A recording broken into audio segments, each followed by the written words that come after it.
Uzņēmuma apvienošanās ir situācijas, kad vairāki uzņēmumi saplūst vienā lielākā vai kāds pārpērk citu uzņēmumu vai tā aktīvus.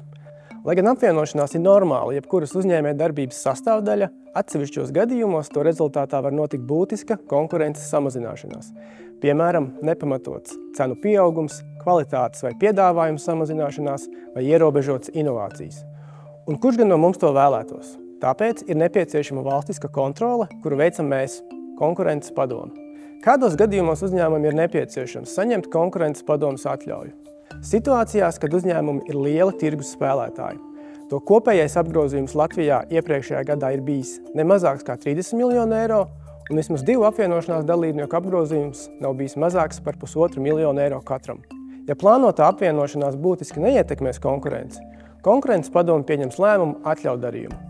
Un bieži vien ātrāk kā 30 dienu laikā kopš ziņojuma saņemšanas.